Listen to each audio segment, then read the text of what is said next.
Hi, this is Hal O'Connell from BookPALS, and I am reading the fifth and final book in the Berenstain Bears,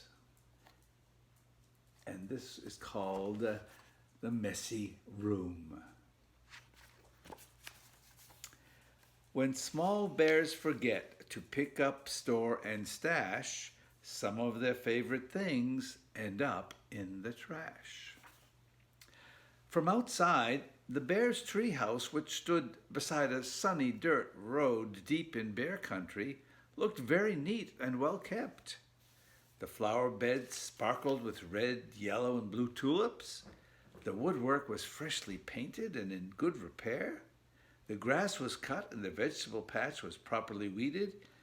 Even the bird's nest that perched on one of the treehouse branches was well trimmed.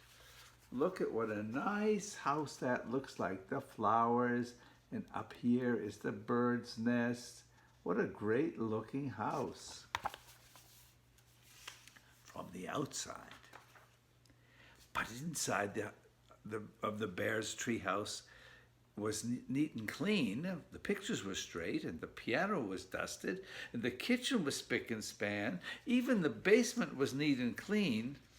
And if you think it's easy to keep a treehouse basement neat and clean, well, you've never tried to do it. Yes, the bear's treehouse was a lesson in neatness and cleanliness, except for one place. Brother Bear and Sister Bear's room, it was a mess. Look at that mess. Everything all over the place.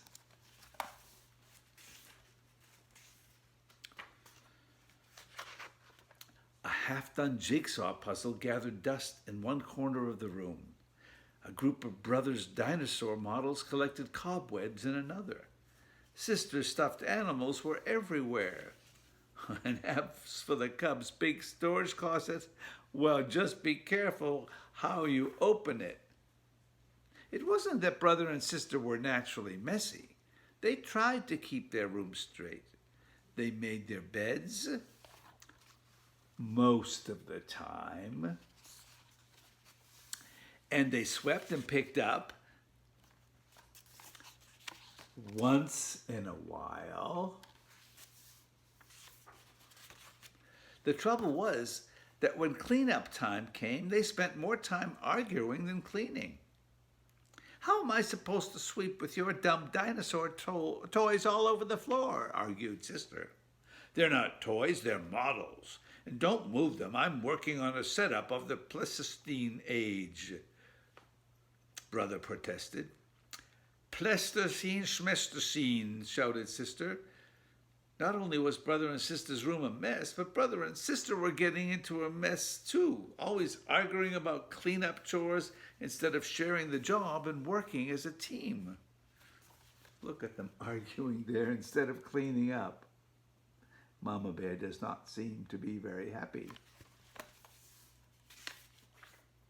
What usually happened was that while the cubs argued about whose turn it was to do what, Mama Bear took the broom and did the sweeping herself. And she often did the picking up too. That was the worst part of it, the picking up and the putting away.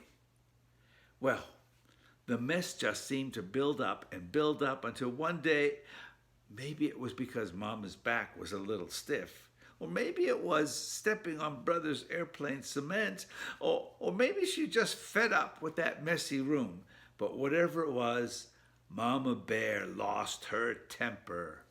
She stormed into the little bear's room with a big box. Look at how angry she looks. The first thing we have to do is get rid of all this junk, she said. Junk, said Brother and Sister, watching in horror as Mama began to throw things into the box. My teddy isn't junk, screamed Sister. My bird's nest collection isn't junk, yelled Brother at the top of his lungs.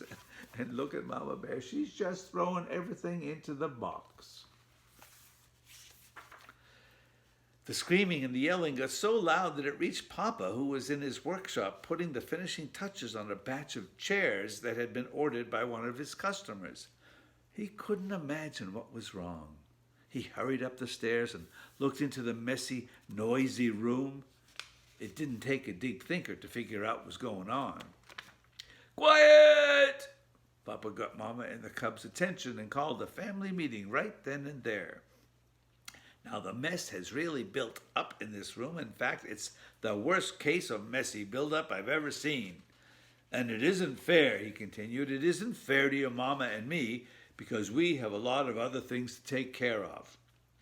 And it isn't fair to you because you really can't have fun or relax in a room that's such a terrible mess. "But Mama's putting all my things into that box, even my teddy," said Sister. "And my things too," said Brother. Then Papa got an idea. "A box. Yes," he said. "Better yet, a lot of different kinds of boxes. A big toy box for your large toys. I can make one for you in my shop. And some smaller boxes for your collections and models. And how about one of those boards with holes and pegs to hang things on?" asked Sister. "A pegboard," said Papa. "Great idea. All this room needs is a little organization." "A little organization and a few rules," added Mama. "Rules about more sweeping and less arguing and not leaving things to gather cobwebs." Well, see, Mom Bear, she is really serious about this. Papa Bear set to work making a fine big box for toys and a large pegboard. There's the toy box, and there's the pegboard. While the cubs and Mama sorted out the toys and the books and the games and the puzzles and put them into boxes that fit neatly into the closet. Every box was clearly labeled. Some of the cubs' things did end up in Mom's big throwaway box. Not Sister's teddy, of course, but some of Brother's bird's nest, the crumbling, falling apart ones. It was a very big job cleaning up all that messy buildup, but after a lot of straightening up and putting away, the job was finally finished. "Wow," said Brother, "that was quite a job, but it was worth it." "It looks like a whole new room," said Sister. And the cubs were right. Look at that room. It's like a whole different house.